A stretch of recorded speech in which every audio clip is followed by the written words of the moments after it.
নমস্কার বন্ধুরা, মনীষা রান্নাঘরে সবাইকে স্বাগত। আজকে নিয়ে চলে এলাম সম্পূর্ণ একটা নিরামিষ রেসিপি। আর এই রেসিপি দেখতে হলে আপনারা প্রথম থেকে শেষ পর্যন্ত আমার সঙ্গে থাকুন।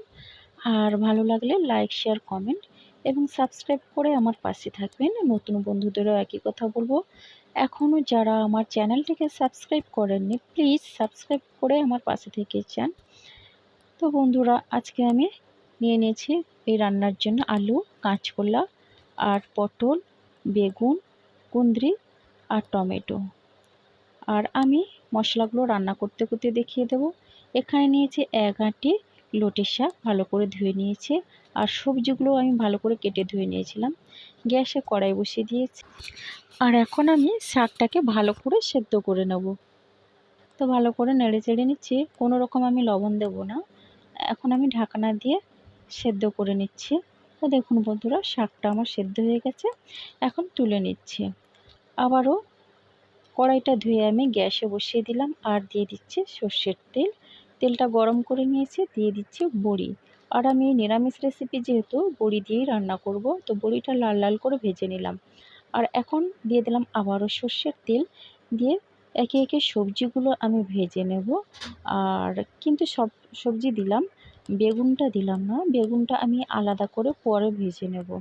এখন দিয়ে দিচ্ছি খুবই অল্প পরিমাণে লবণ আর হলুদ। লবণ হলুদ দিয়ে ভালো করে নেড়ে চেড়ে আমি ভেজে নেব। কিছুক্ষণের জন্য ঢাকনা দিয়ে আমি মাঝে মধ্যে নাড়াচাড়া করে সবজিটাকে ভেজে নিয়েছি। দেখুন বন্ধুরা, সবজিটা অনেকটা ভাজা হয়ে গেছে আর সেদ্ধও হয়ে গেছে। এখন আমি ভালো করে নেড়ে চেড়ে নামিয়ে নিলাম। আর আবারও কড়াইটা ধুয়ে বসিয়ে দিলাম, দিয়ে দিলাম সর্ষের তেল। এবার তেলটা দিয়ে ভালো করে নেড়ে চেড়ে আমি গরম করে নিলাম। এখন দিয়ে দিচ্ছে বেগুন, আর বেগুনগুলোকে হালকা করে ভেজে নেব। দিয়ে দিচ্ছে খুবই অল্প পরিমাণে লবণ, আর দিয়ে দিচ্ছে অল্প পরিমাণে হলুদের গুঁড়ো। এবার লবণ আর হলুদের গুঁড়ো দিয়ে ভালো করে নেড়ে চেড়ে বেগুনটাকে লাল লাল করে ভেজে নিলাম। এবার বেগুনগুলো তুলে নিয়ে দিয়ে দিলাম আবারও সর্ষের তেল। আর শাকের রেসিপিতে কিন্তু অবশ্যই সর্ষের তেলেই ভালো হয়। আর দিয়ে দিচ্ছে 4টে শুকনো লঙ্কা ফোড়নে।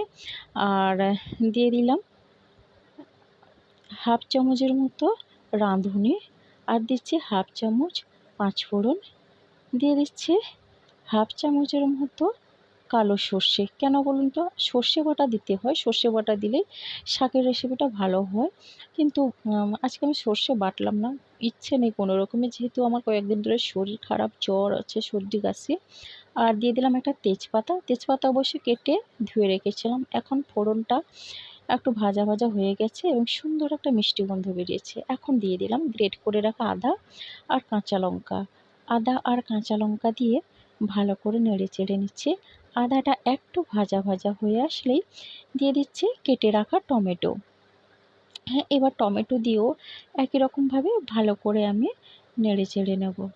আর এখন আমি দিয়ে দিচ্ছি পরিমাণ মতো হলুদের গুঁড়ো।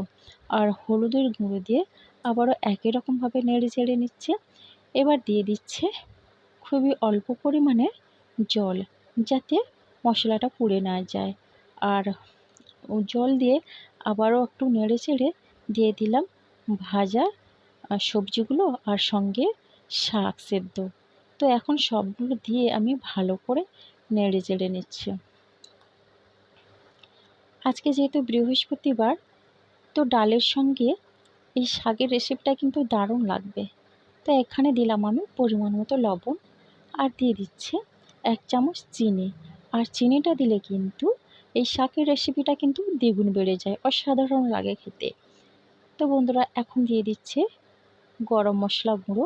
যেহেতু আমি ফোড়নে গোটা গরম মশলা দিইনি, আর আমার কাছে ভাজা গরম মশলা আছে যেটা আমি বাড়িতে বানিয়েছি, সেটা দিলাম না, কেন সাথে গোলমরিচের ভাগটা বেশি আছে, তো খুবই ঝাল লাগে। তো এখন আমি ঢাকনা দিয়ে কিছুক্ষণের জন্য রান্না করে নিচ্ছি।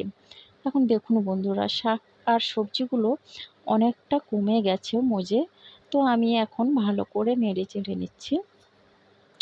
এরপরে দিয়ে দিচ্ছে পরিমাণ মতো জল, মানে খুবই অল্প পরিমাণে দেব, যেহেতু আমার শাক আর আলু দুটোই সেদ্ধ আছে, শাক আর সব রকমের সবজিগুলো।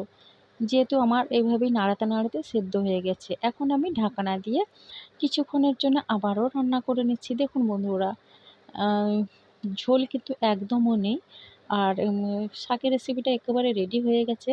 তো আমি একটু নেড়ে চেড়ে নিচ্ছি, হ্যাঁ। আর বড়িগুলো কিন্তু ভাঙেনি, গোটাই আছে। ঠিক আছে, তো আমি এখন ভালো করে নেড়ে চেড়ে নিচ্ছি, আর এখন আমি নামিয়ে নেব।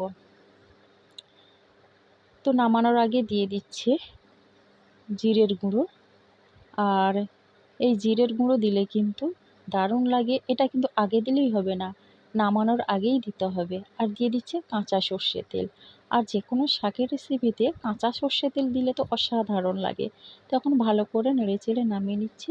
আর আমার এই রেসিপি যদি আপনাদের ভালো লেগে থাকে, তাহলে অবশ্যই বন্ধুরা সাবস্ক্রাইব করে দিয়ে আমার পাশে থাকবেন নিত্য নতুন রেসিপি দেখার জন্যে।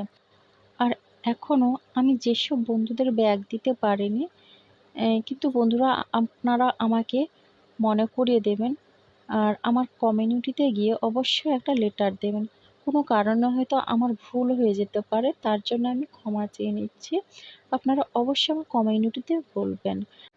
কোনো রকমে আমার ভিডিওতে এসে প্লিজ বলবেন না বন্ধুরা। অনেক ধন্যবাদ রইল।